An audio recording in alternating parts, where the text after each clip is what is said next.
নমস্কার, আমি Soutam Banerjee, additional SP headquarter Baruipur. আপনাদের জানাতে চাই এটা যে গত 23 তারিখ রাত্রি প্রায় 11:30টার সময় সোনারপুর থানা একটা টেলিফোনিক ইনফরমেশন পায় যে সাউথ জগদ্দল 25 নম্বর ওয়ার্ডে একটা ঝামেলা হয়েছে এবং সেখানে আমাদের পুলিশ যায়, ইমিডিয়েটলি সেখানে রিচ করে এবং গিয়ে যেটা জানতে পারে তারা প্রিলিমিনারি এনকোয়ারি করে, সেটা হচ্ছে প্রদীপ কুমার নামে একজন কাস্টম অফিসার। তিনি যখন তার পার্সোনাল গাড়ি করে ক্রেটা গাড়ি করে ফিরছিলেন বাড়িতে, তখন সেখানে ওভারটেক করতে গিয়ে প্রদীপ বটতলার কাছে একটি অটোর সাথে তার গাড়িতে স্ক্র্যাচ পড়ে এবং তাদের মধ্যে ঝামেলা শুরু হয় এবং তাদের মধ্যে মারামারি হয় এবং তারপরে পরবর্তীকালে ওই অটো ড্রাইভার যারা আছেন ওখানকার এবং তার কিছু লোক ওখানকার, তারা দিশারি যে মেগা সিটি আছে সেন্টার যে ফ্ল্যাট আছে সেখানে তার বাড়িতে গিয়ে হামলা চালায়। এই বেসিসে আমরা দুটো কেস করেছি। প্রদীপ কুমার নামে একটি কেস হয়েছে এবং প্রদীপ কুমারের অভিযোগের ভিত্তিতে আরেকটি কেস হয়েছে। এবং এটা আরও জানা যায় যে যখন তাদের মধ্যে বাকবিতণ্ডা হয় এবং ঝামেলা হয় অটো ড্রাইভার এবং এই প্রদীপ কুমারের সাথে, তখন প্রদীপ কুমার কিছু অশ্লীল মন্তব্য করে সেখানে এবং তার বেসিসে ওই অটো ড্রাইভাররা আরও রেগে যায় এবং তার বাড়িতে গিয়ে হামলা চালায়। এই যে প্রদীপ কুমারের যে কমপ্লেন আছে তার বেসিসে আমরা 4 জনকে এখনও অবধি অ্যারেস্ট করেছি এবং এখনও ইনভেস্টিগেশন চলছে এবং আগামী সময় আরও কিছু আপনাদের অ্যারেস্ট হবে। Thank you. আচ্ছা, যে বিষয় সেটা হচ্ছে যে প্রদীপ কুমারের যেটা অভিযোগ, সেই অভিযোগটা হচ্ছে যখন থেকে ঘটনা শুরু হয় তখন থেকে বারবার করে ফোন করেছে বলে এটা ওনার দাবি, এবং পুলিশ বলেছিল যে বিসর্জনের কাজে ব্যস্ত আছে, আসতে পারবো না। আমাদের কাছে 11:30 নাগাদ ইনফরমেশান পৌঁছায় ওভার টেলিফোন এবং সেটা ওই যে রেসিডেন্স আছে সেখানে একজন জনৈক ব্যক্তি ফোন করেন আমাদেরকে এবং ইমিডিয়েটলি পুলিশ আমাদের ওখানে রিচ করে। তার আগে কোনো ফোন আসেনি? তার আগে কোনো আমরা ফোন পাইনি। আমাদের কাছে কিছু আসেনি।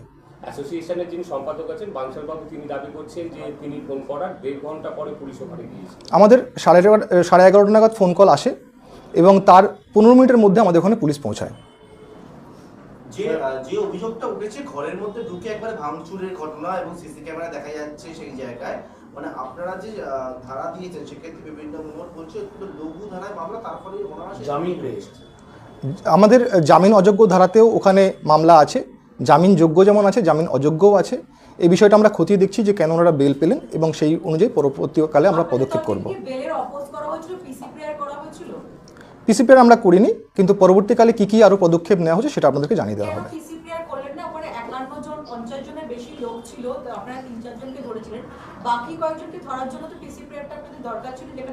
আমরা ওনাদেরকে জিজ্ঞাসাবাদ করেছিলাম এবং সেই জিজ্ঞাসাবাদের ভিত্তিতে আমাদের তদন্ত চলছে এবং ইনভেস্টিগেশনের নেক্সট যে স্টেপগুলো সেগুলো আপনারা জানতে পারবেন।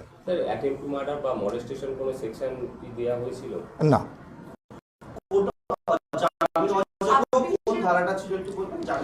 যেমন হাউস ট্রেসপাস ছিল, গ্রেভিয়াস হার্ট ছিল এবং আরও অনেকগুলো ছিল, সেগুলো 351 মুসলিম 117(2) ছিল, 126 ছিল,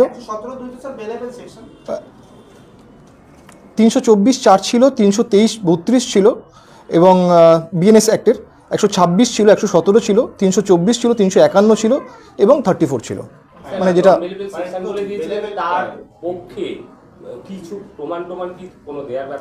আমরা সেই মুহূর্তে যেগুলো আমরা পেয়েছি তদন্তে সেগুলোই আমরা কোর্টে পেশ করেছিলাম এবং পরবর্তীতে যে তদন্তে যেগুলো উঠে আসবে সেগুলো আমরা পরবর্তীকালে কোর্টে পেশ করব। স্যার, আপনি যে সেকশনগুলো বললেন তার মধ্যে তো 126 হচ্ছে বেলেবেল সেকশন, 117(2) ছিল আপনি বলেন খুব সম্ভবত, 4টা বোধহয় নন বেলেবেল, 2টা হচ্ছে বেলেবেল সেকশন, 324 বোধহয় বেলেবেল, 351 বোধহয় বেলেবেল এবং 35 তো বেলেবেল, 332টা বোধহয় ক্যান বি একটা কোয়েশ্চেন মার্ক আছে, অর্থাৎ একটাই নন বেলেবেল সেকশন ছিল। হ্যাঁ, যেটা পেয়েছি আমরা অ্যাজ পার এফআইআর আমরা সেভাবেই আমরা কেস করেছি। স্যার, কমপ্লেনে ছিল ওনার স্ত্রীকে মারধর করা হয়েছে বা কিছু?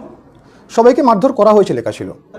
মহিলাকে মারধর করা হলে শ্লীলতাহানি হলে তবে মলেস্টেশন হয়, শ্লীলতাহানি হলে তবে মলেস্টেশন হয় এবং যদি পরবর্তীকালে আমরা তদন্তকালে এরকম পাই আমরা সেটা আমরা কোর্টে প্রেয়ার দিয়ে অ্যাডিং সেকশন আমরা করে দেবো।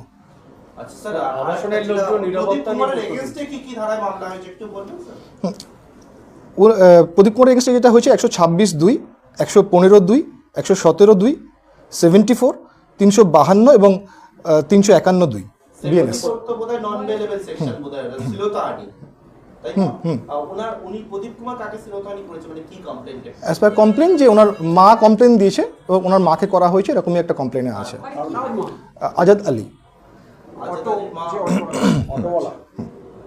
অটোওয়ালার অটো থেকে তার মা ছিলেন? হ্যাঁ, অ্যাজ পার কমপ্লেন সেরকমই আছেন।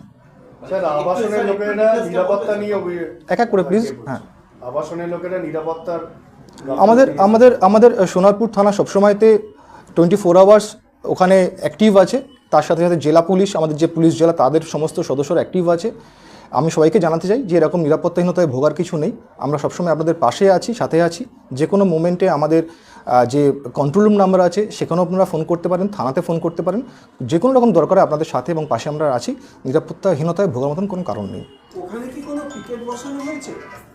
না, ওখানে কোনো পিকেট বসানো হয়নি। কি ব্যবস্থা নিচ্ছে পুলিশ নিরাপত্তা? পুলিশ আমাদের যেটা রেগুলার বেসিস থাকে, আমাদের 24 আওয়ার্স টহল থাকে, 8টি মোবাইল থাকে, স্পেশাল 8টি মোবাইলস থাকে এবং বিভিন্ন বাইক পেট্রোলিং থাকে এবং তার সাথে থানার অফিসাররা বিভিন্ন জায়গায় বিভিন্ন সময়তে টহল দেন। আইসি নিজে থাকেন বিভিন্ন জায়গায়, আমরা সিনিয়র অফিসাররা যারা আছি তারাও বিভিন্ন সময় বিভিন্ন থানা ভিজিট করি।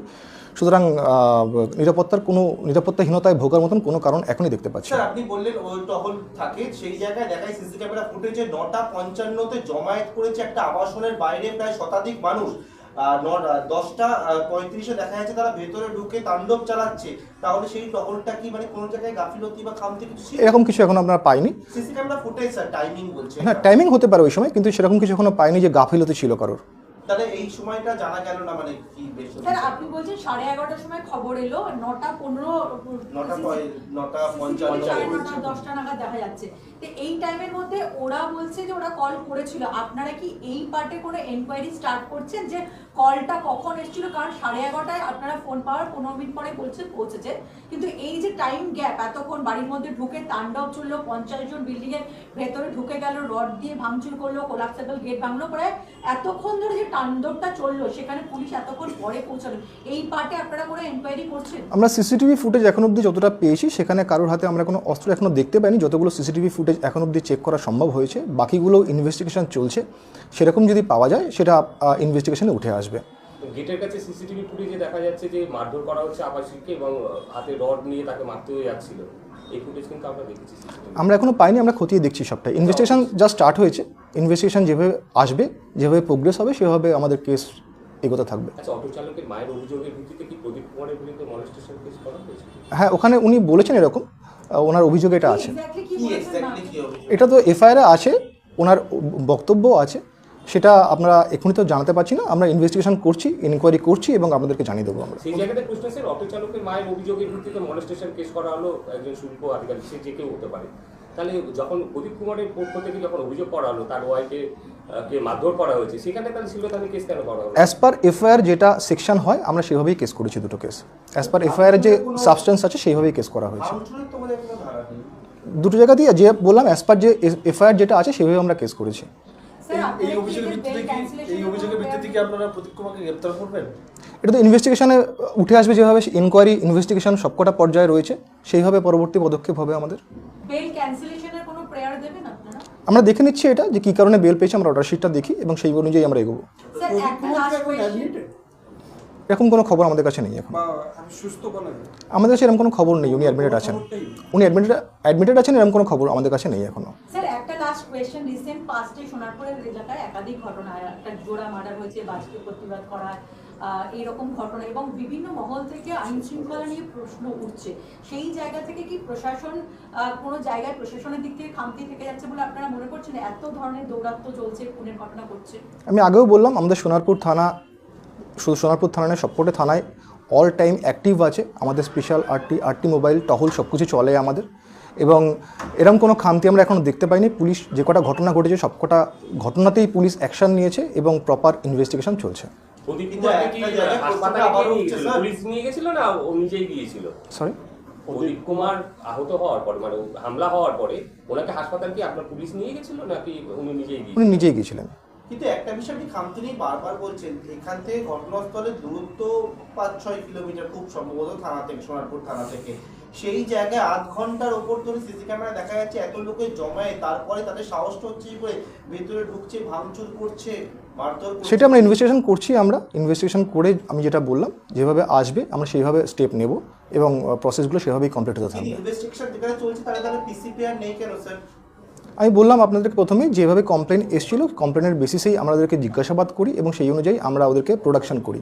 স্যার একটা কোয়েশ্চেন, প্রদীপ কুমারের এগেইনস্টে যে সেকশনগুলো দেওয়া হয়েছে তার মধ্যে কতগুলো নন অ্যাভেলেবল আছে, আর এই আব্দুল অ্যাকিউজার এগেইনস্টে যেটা আছে সেখানে কটা নন অ্যাভেলেবল সেকশন? আমি এটা দেখে নিয়ে একটু বলে দিই আপনাদেরকে একবার।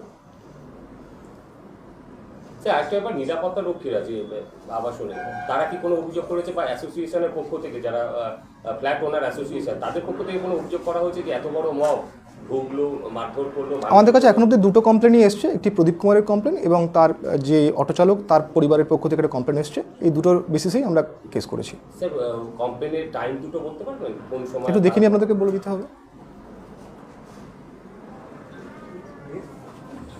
Thank you.